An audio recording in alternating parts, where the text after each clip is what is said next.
Have you ever said something in anger and then wished you could take it back? Have you ever reacted so fast that you regretted it later?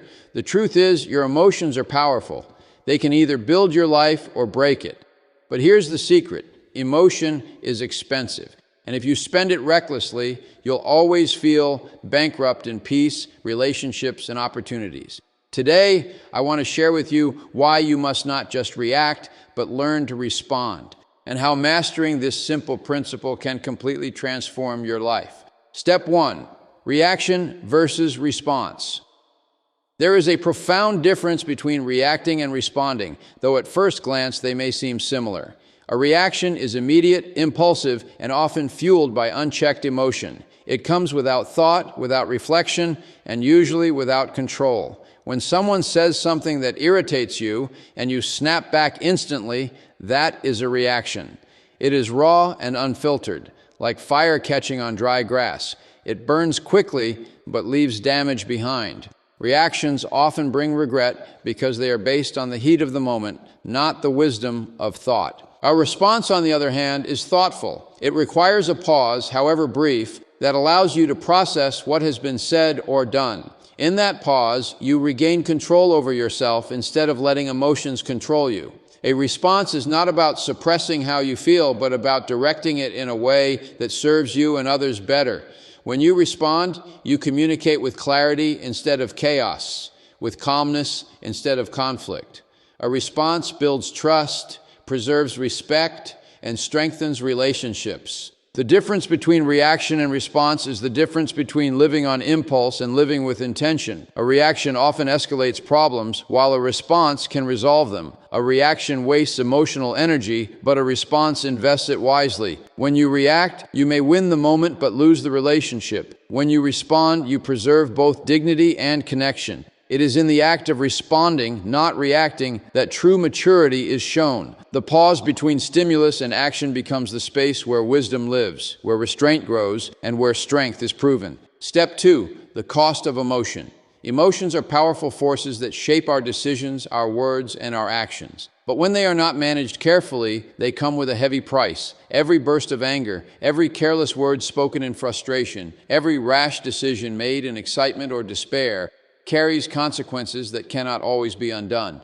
Think about how a moment of anger can damage years of trust, how one impulsive decision made in fear or pride can alter the direction of an entire life. Emotion, when wasted or misused, drains peace of mind, weakens relationships, and diminishes opportunities that could have brought growth and success. The cost of emotion is not just seen in relationships, but also in personal well-being. Anxiety, regret, guilt, and stress are often the debts left unpaid by uncontrolled feelings. When you let yourself be carried away by a reaction, you often feel empty afterward, as though your energy has been stolen. That is because emotional outbursts consume your strength without producing anything valuable in return. They exhaust your mind, drain your focus, and rob you of inner stability. Just as a careless spender loses wealth little by little, a careless handler of emotion loses peace one moment at a time until there is nothing left but exhaustion. Emotions should be treated like precious currency, to be spent with purpose, not squandered in impulse. Choosing where and how to use them is the difference between building harmony or creating chaos.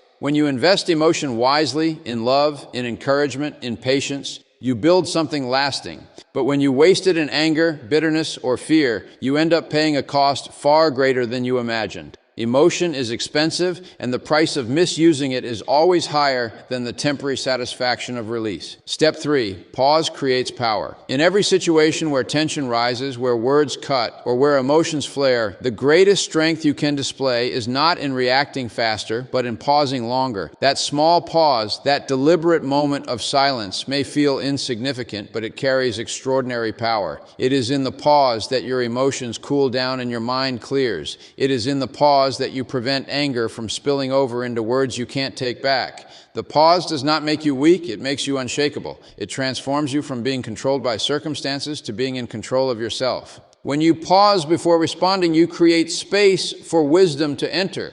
That pause allows you to consider the weight of your words, the impact of your actions, and the possible outcomes of your choices. Without it, you are driven by impulse. With it, you are guided by intention. Many of life's regrets could have been avoided if there had only been a pause between stimulus and response. That fraction of time is where your true power lies, because it shifts the situation from chaos to clarity. The pause is not just about silence, it is about presence. It is a conscious decision to step back, breathe, and remind yourself that you are not a prisoner of your feelings. Every leader, every wise individual, every strong person knows how to hold back long enough to choose the right response.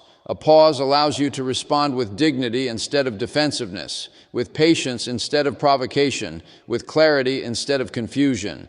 The person who can pause is the person who cannot be easily provoked or broken. That pause is not emptiness. It is power, waiting to be directed. Step 4, wisdom in restraint. There is a quiet strength in restraint that is far greater than the loudness of reaction. To hold yourself back when every part of you wants to lash out requires more power than any outburst ever could. Restraint is not weakness. It is the highest form of discipline. It shows that you are not driven by impulse but guided by wisdom. When you practice restraint, you choose peace over chaos, clarity over confusion, and dignity over destruction. It is the act of valuing long-term respect more than short-term release, and in that choice lies real wisdom. Restraint also protects relationships. Many conflicts are not born from problems themselves, but from the words and actions that come in the heat of the moment. One harsh word, one unnecessary insult, one uncontrolled reaction can leave scars that apologies cannot always heal. By holding back, by choosing not to react recklessly, you safeguard trust, preserve harmony, and keep doors open that anger would have slammed shut. Restraint teaches you to measure the value of your words and to weigh the cost of your actions before spending them. But restraint is not about suppressing emotion or denying how you feel. It is about channeling it in the right direction, at the right time, and in the right way. A restrained person is not empty, but full of control. They have learned that silence can speak louder than words, and patience can solve what force never could. The wisdom of restraint is the wisdom of perspective. It sees beyond the moment, beyond the provocation, and beyond the immediate desire to react. It understands that true power is not proven in dominance over others, but in mastery over self. Step 5. Emotions as investments. Emotions are like currency. You only have so much of them each day, and where you spend them determines the quality of your life.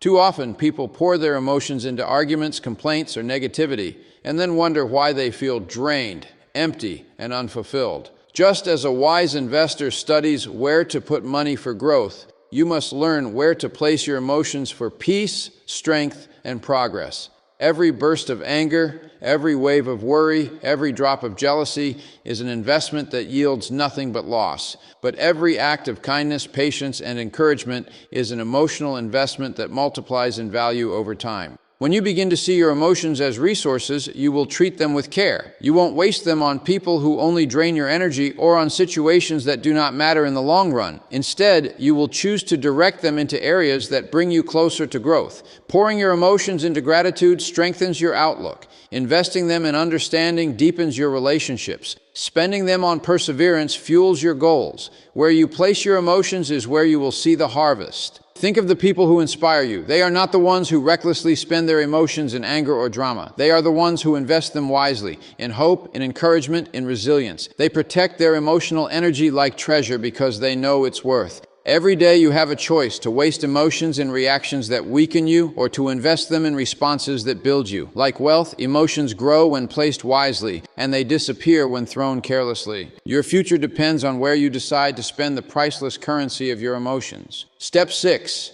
Master over self. The greatest victory a person can ever achieve is not over the world, not over rivals, and not even over circumstances. It is over themselves. Mastery over self is the ability to control your impulses, direct your emotions, and guide your thoughts with discipline and wisdom. When you master yourself, you no longer live as a slave to anger, fear, or pride. Instead, you rise above them, using your mind and spirit to choose what is right rather than being dragged by what merely feels urgent. This kind of mastery does not come easily, but it is the foundation of true strength and inner peace. Mastery over self means refusing to let temporary feelings decide permanent outcomes. It is the calmness that allows you to stay composed when provoked, the patience that holds you steady when everything around you demands haste, and the clarity that stops you from being blinded by emotion. In mastering yourself, you do not suppress who you are. You elevate who you are. You take charge of the energy within you and shape it into actions that align with your values, rather than impulses that you will regret later. The world respects the person who has mastered themselves because such a person cannot be easily manipulated or defeated. They are steady in storms, unshaken by criticism, and unmoved by temptations that lure others astray. Their power is not in controlling others, but in controlling what lies within their own heart and mind. Mastery over self is the highest form of freedom because it breaks the chains of emotional slavery and allows you to live with dignity, wisdom, and purpose. It is the quiet but unshakable strength that turns ordinary people into extraordinary examples of true inner power. So, my friends, remember this: the world around you may not always be in your control, but the world within you always is. Don't waste your emotions on reactions that weaken you. Invest them in responses that strengthen you. Pause when you are tempted to break, restrain when you are urged to explode, and master yourself when everything pushes you to lose control. Because the one who governs their emotions governs their destiny. Walk out of here today with this truth in your heart: emotion is expensive, so spend it wisely, and let your strength be proven not in reaction, but in response.